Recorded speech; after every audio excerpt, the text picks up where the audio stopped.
नमस्कार मित्रों,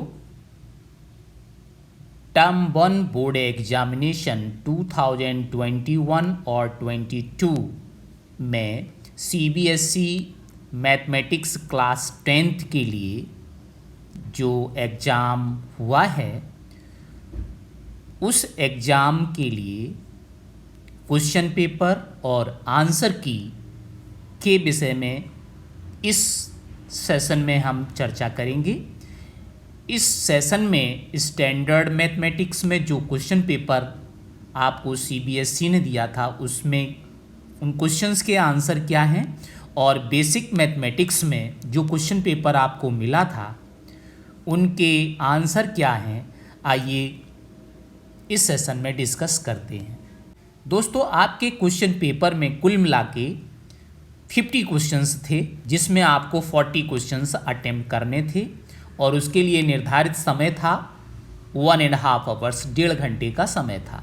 section A में कुल मिला के 20 क्वेश्चंस थे and to be attempt only 16 question.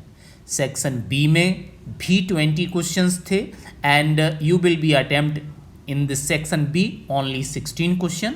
और सेक्शन सी में कुल मिला के 10 क्वेश्चंस थे और जो 10 क्वेश्चंस थे वो केस स्टडी बेस्ड क्वेश्चन थे।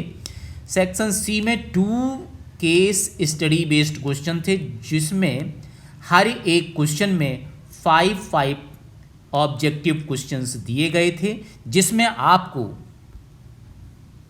कुल मिला के 8 क्वेश्चंस अटेम्प्ट करने थे।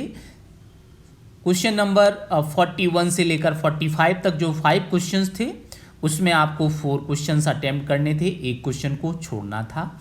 इसी तरह से 46 से लेकर 50 तक जो 5 क्वेश्चंस थे उसमें भी केवल आपको 4 क्वेश्चंस अटेम्प्ट करने थे और उसमें भी एक क्वेश्चन को छोड़ना था।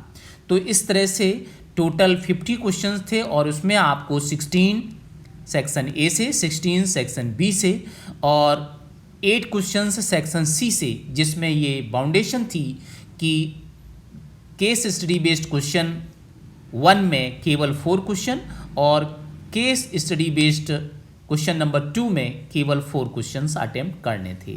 तो ये आपका क्वेश्चन का पैटर्न था। इस तरह से आपको 2 क्वेश्चन पेपर स्टैंडर्ड और बेसिक मैथमेटिक्स के अलग अलग क्वेश्चन पेपर आपको प्रोवाइड किए गए थे। और दोस्तों, उन क्वेश्चन पेपर की आंसर की हम आपको इस वीडियो में शेयर कर रहे हैं। तो आप डिस्क्रिप्शन बॉक्स में पड़ी हुई लिंक पर जैसे ही क्लिक करेंगे तो आपको स्टैंडर्ड और बेसिक मैथमेटिक्स के लिए जो क्वेश्चन पेपर आपको मिला था उसकी आंसर की आपको मिल जाएगी।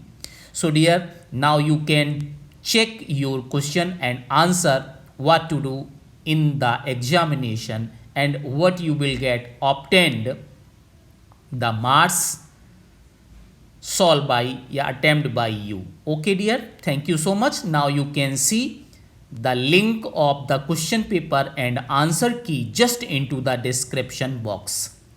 So thank you so much.